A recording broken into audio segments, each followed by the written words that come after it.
aerospace Well, and imaging. thank you, Mr. Chairman, and thank you and to Senator Lummis for holding this important hearing, and to our witnesses, adding a lot of insight and valuable information about the success and opportunities for us in this area.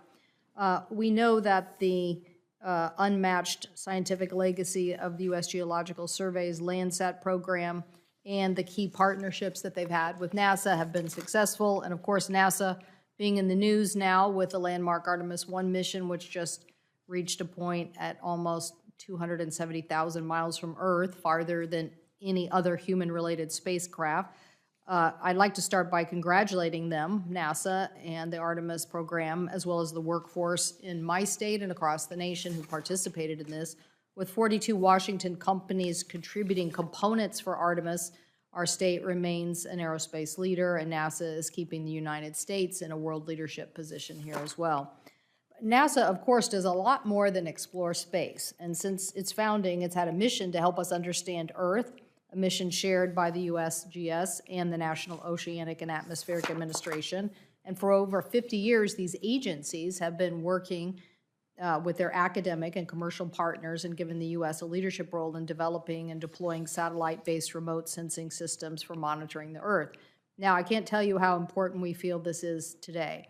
In the case of Landsat, publicly available data yielded over $2 billion in annual benefits to U.S. users and over $1 billion in annual benefits to users outside the United States. The total global Earth observation commercial market is projected to be almost $8 billion by 2030. You may have gone over all this data. Okay, but this data, these services, this market represents sustained growth and opportunities, particularly in areas like agriculture to crop insurance to urban planning, and a very important subject for us in the Northwest and my colleagues here on this committee, wildfires.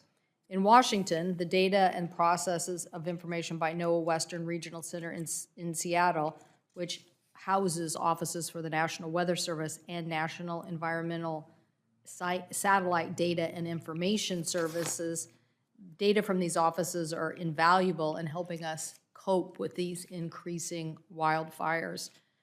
During this season, and my colleagues I know in Western states saw this, an unbelievable increase in these instances. For example, the Bolt Creek fire burned approximately 15,000 acres on the east of Seattle in King County. We're used to having these fires on the other side of the Cascades, on the east side of the Cascades. We're not so used to having them on the west side of the Cascades. And Earth observation data were essential for real-time fire mapping, measurement, part of suppression, and assessing post-hazard burns. This is incredibly important because in this particular area, it's very steep, and it's one of our 2 highway passes across the Cascades. And without that data and information or that highway, it becomes very precarious. So looking forward, we know that there is going to be a growing need around wildland fire prediction and long-term adaptation.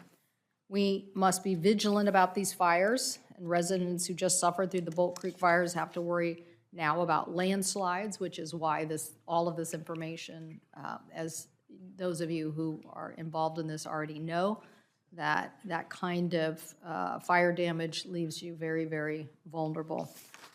So the United States must continue to sustain its growth in Earth observation capabilities in alignment with our community needs and scientific consensus.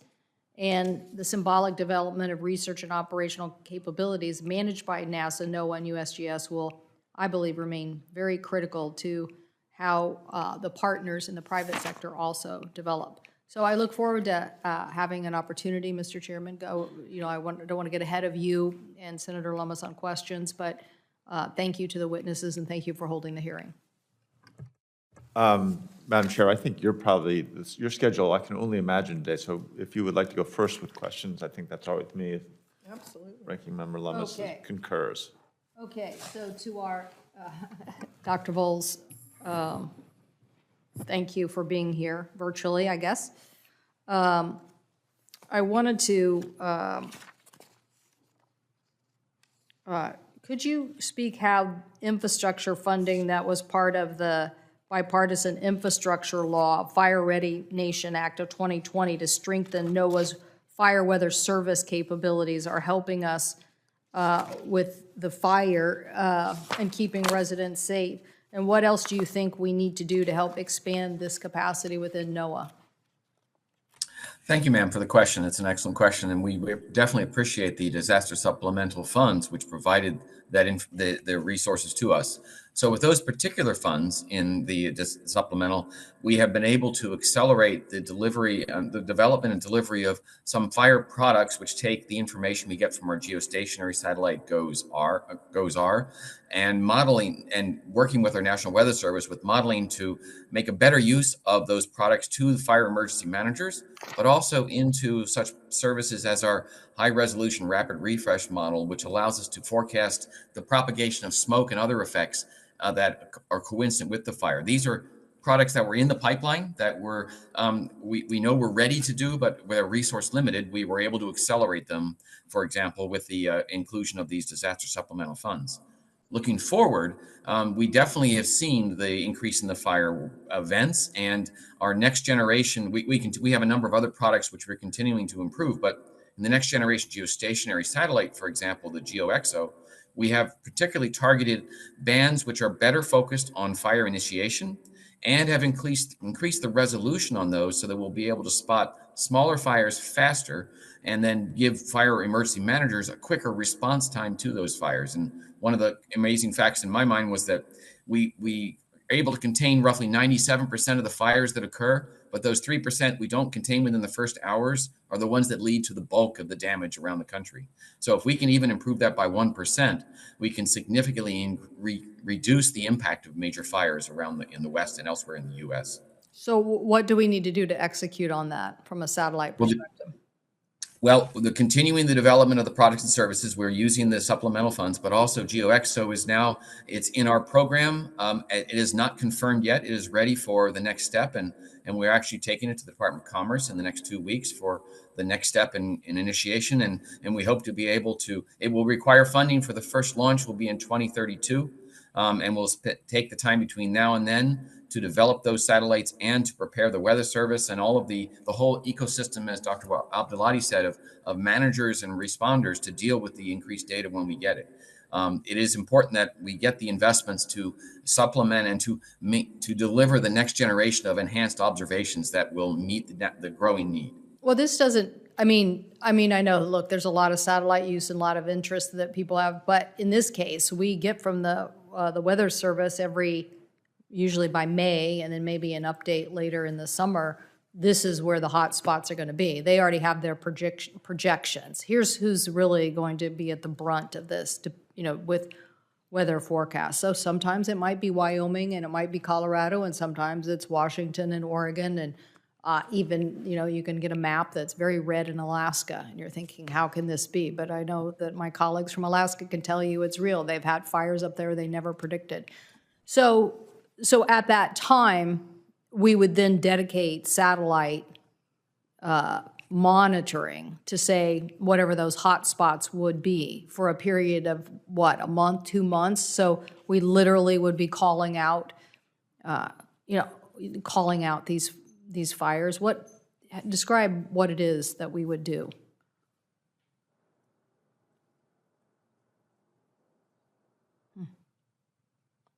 I stumped our witness. I think they got.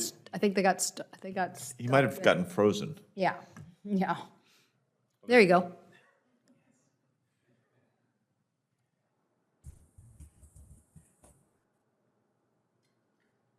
Can you hear us, Dr. Bowles? I can hear you now. I'm sorry, you froze for just a second. So yes, I hear you. Okay, my question was, we need satellite capability to target certain areas for like months at a time, I guess is the question.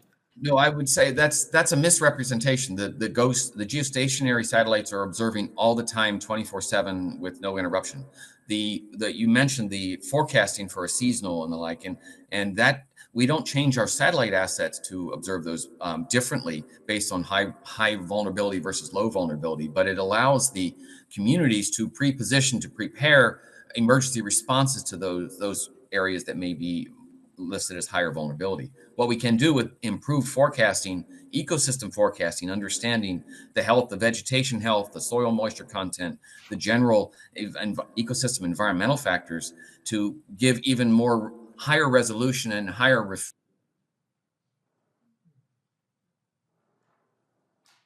Better broadband. Good thing we sent that money down the pipeline. Well, Mr. Chairman, I will, I think the point here I would make if Dr. Voles was back with us is just, so there is no reason why we shouldn't do this. So this is going to save us money. The three of us know how much fire damage is costing us, and if you can prevent some of it by what we say are activities of hasty response, and if we can use our geosystem to do that, let's do it. So thank you, Mr. Chairman.